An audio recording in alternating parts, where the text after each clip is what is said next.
प्रलोभनं देणारी वक्तव्य नेत्यांना भोवणार. प्रलोभनं देणाऱ्या 20 नेत्यांची निवडणूक आयोगाकडून दखल. निवडणूक आयोगातल्या सूत्रांची माहिती.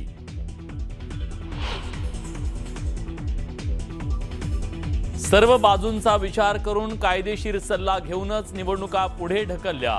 राज्य निवडणूक आयोगाकडून स्पष्टीकरण. सूत्रांची माहिती.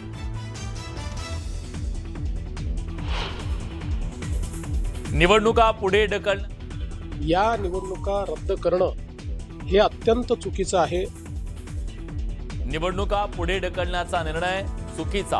आयोगाच्या निर्णयावर फडणवीसांची नाराजी.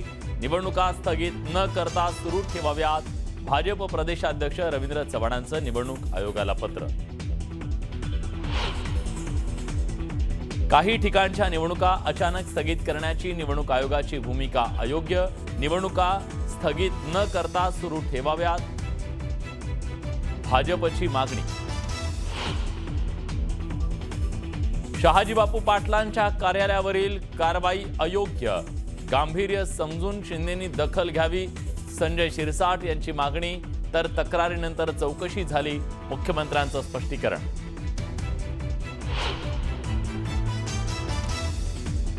महालक्ष्मीला कमळावर बसायचं कळतं. कमळावर बसूनच लक्ष्मी घरी येणार आहे. सांगलीच्या जतमधल्या प्रचार सभेत पंकजा मुंडेंचं वक्तव्य. रवींद्र चव्हाणांनी युतीत मिठाचा खडा टाकला. सिंधुदुर्गात चव्हाणांना राणेंचा ग्रुप तोडून स्वतःचा ग्रुप बनवायचा आहे. निलेश राणेंचा रवींद्र चव्हाणांवर आरोप. आणि नगर परिषद निवडणूक प्रचाराच्या शेवटच्या दिवशी चंद्रपूरच्या मूल शहरात गौतमी पाटीलचा रोड शो. काँग्रेस उमेदवार एकता समर्थ आणि नगरसेवक पदाच्या उमेदवारांसाठी गौतमी मैदानात.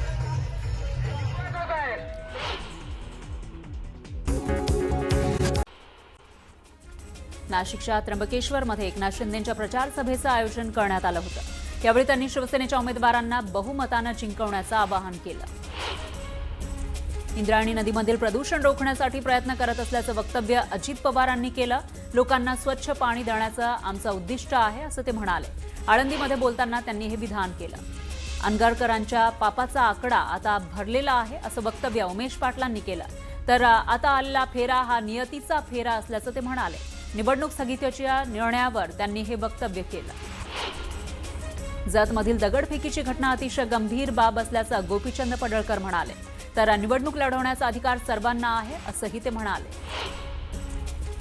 भंडारा नगर परिषदेच्या हद्दीतील 2 प्रभागांमधील निवडणूक प्रक्रिया स्थगित झाली आहे. जिल्हाधिकाऱ्यांनी आदेश काढत ही माहिती दिलेली आहे. प्रभाग क्रमांक 12 आणि 15 साठी 20 डिसेंबरला मतदान होणार आहे.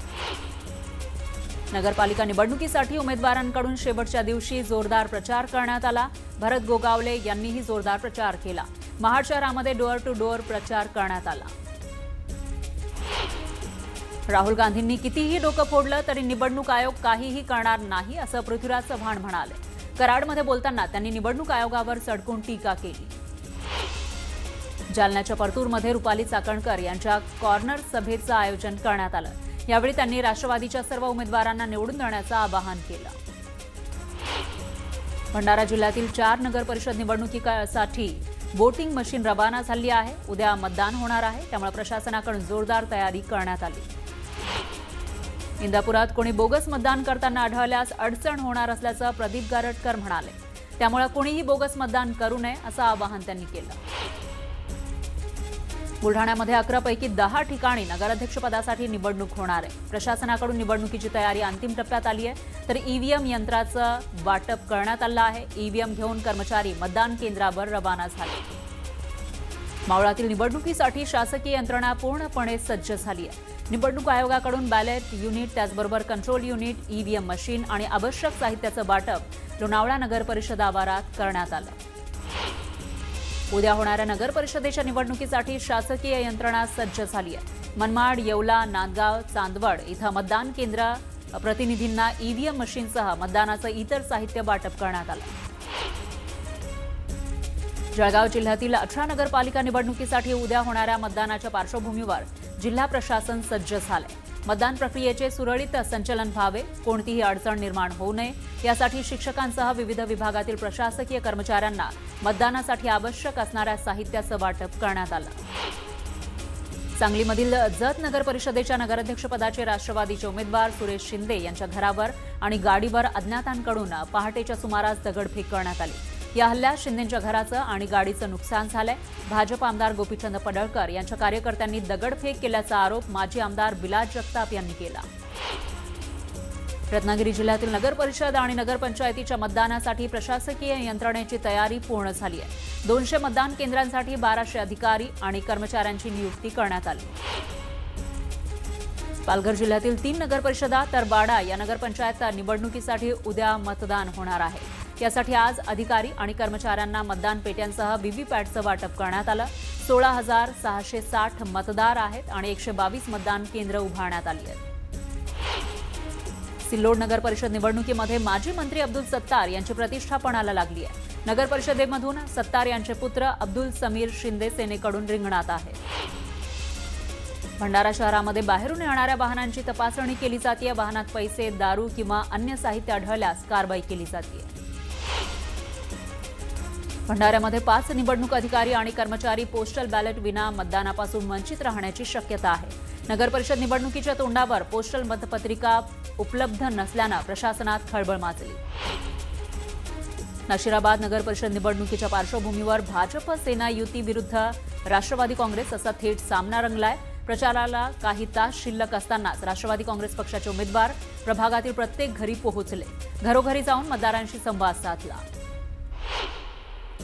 सांगलीच्या शिराळा नगरपंचायतीमधील प्रभाग 4 मधील नगरसेवक पदाची निवडणूक लांबणीवर पडली आहे. त्यामुळे निवडणूक आयोगाच्या आदेशानुसार 2 डिसेंबरला प्रभाग 4 मध्ये फक्त नगराध्यक्ष पदासाठी मतदान होईल.